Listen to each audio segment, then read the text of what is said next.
ቢፈልግባት መልካሙ ገበሬ አልተገኘባትም ከበለሷ ፍሬ። ሰላም ውድ ኦርቶዶክስ ተዋሕዶ ልጆች እንዴት ናችሁ? ከሁሉ አስቀድሞ ምስጋና የባህሪ ገንዘብ የሆነ የአባቶቻችን አምላክ ልዑለ ባሕሪ ቅዱስ እግዚአብሔር ስሙ የተባረከና የተመሰገነ ይሁን። ለእናታችን ለእመቤታችን ለቅድስት ድንግል ማርያም ምስጋና ይድረሳት። ለቅዱሳን መላእክቱ ምስጋና ይድረሳቸው። ይህ ሰላም ዩቲዩብ ነው። እንኳን ለጌታችን ለመድኃኒታችን ለኢየሱስ ክርስቶስ የሕማማት ሳምንት በሰላም አደረሳችሁ። እንዲህ ቅድስት ቤተ ክርስቲያናችን ከትንሣኤ በፊት ያለውን አንድ ሳምንት ሰሞነ ሕማማት የሕማማት ሳምንት በማለት ትዘክረዋለች። ሕማማት የሚለው ቃል ታመመ ከሚለው ግስ ሲወጣ ሲሆን የጌታችን የመድኃኒታችን ኢየሱስ ክርስቶስ ሕማማትና ሞቱ የሚዘከርበት ሳምንት ነው። በሌላ በኩል ይህ ሳምንት ከአዳም ከጌታችን መድኃኒታችን ኢየሱስ ክርስቶስ የነበሩ ነፍሳት በሲኦል የቆዩበት የ5500 የመከራና የፍዳ የኩነኔ ዘመን መታሰቢያ ስለሆነ የሕማማት ሳምንት የሚለውን ስያሜ አግኝቷል። እንደዚሁ ይህ ሳምንት ቅዱስ ሳምንት ይባላል። ከሌሎች ሳምንታች ሁሉ የተለየና የተከበረ ነውና። ምክንያቱም በዚህ ሳምንት በእያንዳንዱ ዕለት ስለ ፍጹም ፍቅር የተከፈለ የመስዋዕትነት ስራ ስለተሰራበት ነው። የሰው ልጆች ደህንነት ስለተፈጸመበት መድኃኔዓለም ስለኛ ቤዛ በመስቀል ላይ ሞት ታዛዥ ሆኖ ነፍሱን ስለካሰልን ቅዱስ ሳምንት ተብሏል። በተጨማሪም የመጨረሻ ሳምንት ተብሎ ይጠራል። ጌታችን ኢየሱስ ክርስቶስ በዚህ ዓለም በመዋዕለ ሥጋዌው በሥጋው ወራት ለፈጸማቸው የቤዛነትና የአርአያነት ተግባር ፍጻሜ መሆኑ ነው።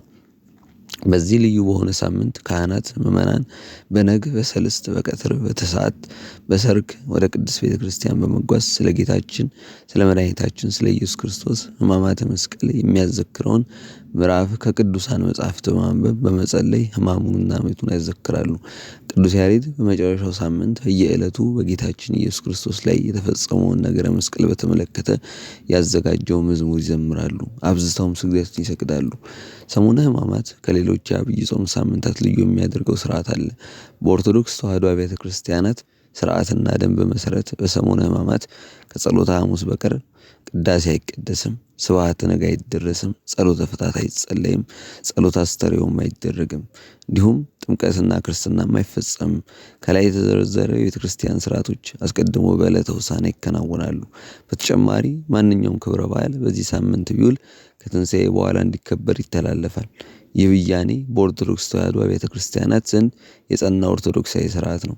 ሕማማትና ሞት የማይገባው ጌታችን ኢየሱስ ክርስቶስ የእኛን ሕማም የእኛን ሞት ለራሱ በማድረግ የዚህ ሳምንት ለእኛ ቤዛ ሆኗል።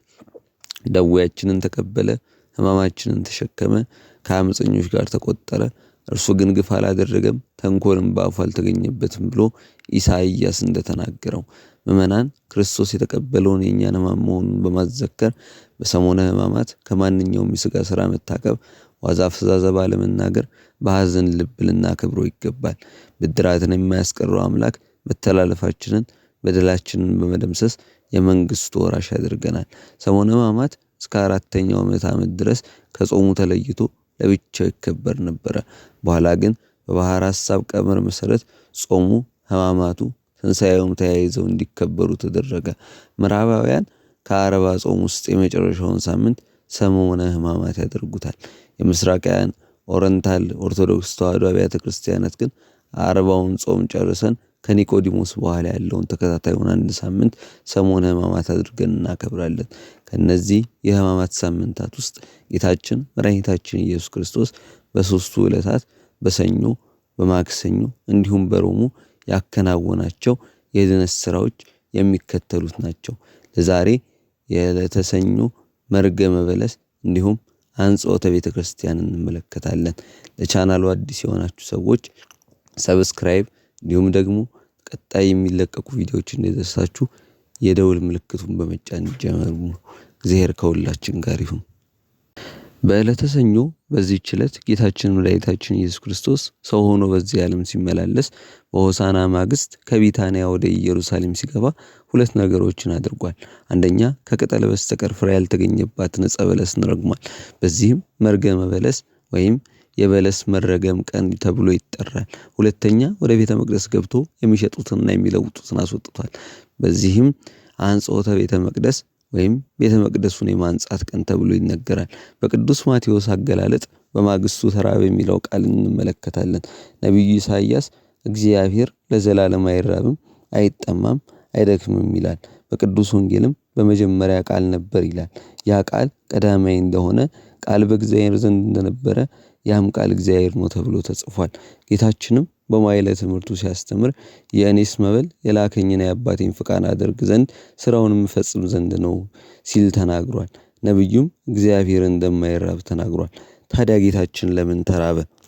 ሰማያውያን መላእክትን እንዳይራቡ አድርጎ የፈጠረ ሕዝበ እስራኤልን ገበሬ በማያርስበት ዘር በሌለበት ዝናብ በማይጥልበት ምድረ በዳ የመገበ ድህረ ስጋይ በስጋው ወራት በ5 እንጀራና በ2 ዓሣ ከ500 የሚበልጡ ሰዎችን የመገበ ተራበ ተብሎ ሲነገር እጅግ ይደንቃል። በእርግጥም ፍጹም አምላክ ፍጹም ሰው በመሆኑ አልተራበም አንልም። የጌታችን ረሃብ ንዴት ያለበትና የአንዲትን የበለስ ዘለላ ረሃብ አይደለም። ረሃቡስ የበለስ ፍሬ ሳይሆን በለስ ብሂል ቤተ እስራኤል ሙንቱ እንዲል የሃይማኖትና የመልካም ስነ ምግባር ፍሬ ፈልጎ መሆኑን ለማጠየቅ ነው። ጌታችን የፈለገውን ባለማግኘቱ ጉባኤ አይሁድን ቤተ እስራኤልን ረግሟል። በአይሁድ ጉባኤ የነገሰውን ኃጢአት በበለስ አንጻር መርገሙን ታላቁ ሊቅ ቅዱስ ዮሐንስ አፈወርቅ በአንጻለ በረስ ረገማት ለኃጢአት በበለስ አንጻር ኃጢአትን ረገማት ብሏል። እስራኤል በአንድ ወገን የተጠበቀባቸውን ፍሬ ባለማፍራታቸው ተረግመዋል። ሊቁ ቅዱስ ዮሐንስ አፈወርቅ በድጋሚ እስራኤል ከፍቅር ይልቅ እርግማን እንዳገኛቸው፣ አሕዛብ ደግሞ የቃሉን ትምህርት ሰምተው የእጁን ተአምራት አይተው ያመኑበት የእግዚአብሔርን የጸጋ ልጁ ለመሆን መብቃታቸውን ሲመሰክር እንዲህ ይላል። አሕዛብ በእግዚአብሔር ቸርነት አበባን ሰበሰቡ፣ በአይሁድ ዘንድ ግን እሾህ ተረፈ፣ ይኸውም የሃይማኖት ጉድለት ነው ብሎ ተርጉሞታል። እሾህ የእርግማን ምሳሌ ነው። አበባ የእግዚአብሔር ጸጋ ልጅነት ምሳሌ ነው። ዛሬ የእግዚአብሔር ቤተሰቦች ጌታችን ቤተ መቅደስ ተባለ ሰውነታችን ወደ ሕይወታችን ቢመጣ ምን ያገኝ ይሆን? ፍሬ ወይስ ቅጠል? የእግዚአብሔርን ቃል ግን ለንስሐ የሚገባ ፍሬን አድርጉ ይለናል። ስለዚህ እግዚአብሔር ከዚህኛ የሚፈልገውን የመንፈስ ቅዱስ ፍሬን እናፍራ። ጌታችን በዳግም ልደት ሲመጣ ከሰው ልጅ ሃይማኖት መገኘቱ አጠራጣሪ እንደሆነ ተናግሯል። ሌላው በዚህች ዕለት ጌታችን መድኃኒታችን ኢየሱስ ክርስቶስ ቤተ መቅደሱን በድጋሚ ስለማንጻቱ ይነገራል። በመቀጠልም ወደ ቤተ መቅደስ ሄደ። ቤተ መቅደሱም ቤተ ጸሎት፣ ቤተ መስዋዕት መሆኑ ቀርቶ ቤተ ምስያጥ የንግድ ቤት ሆኖ ቢያገኘው ቤቴሰ ቤተ ጸሎት ትሰመይ፣ ቤቴስ የጸሎት ቤት ትባላለች፣ እናንተ ግን የወንበዴዎችና የቀማኞች ዋሻ አደረጋችኋት ብሎ የሚሸጡትን ሁሉ ገለበጠባቸው። በዚያ የነበሩትን ሁሉ ገርፎ አስወጣቸው። ይህም የሚያሳየው ማደሪያ ቤቱ የነበርን የአዳም ልጆች ኃጢአት ሰፍኖብን ስንኖር ቢያገኘን ኃጢአታችንን ሁሉ እንዳራቀልን በደላችንን ሁሉ እንዳስወገደልን የሚገልጽ ነው።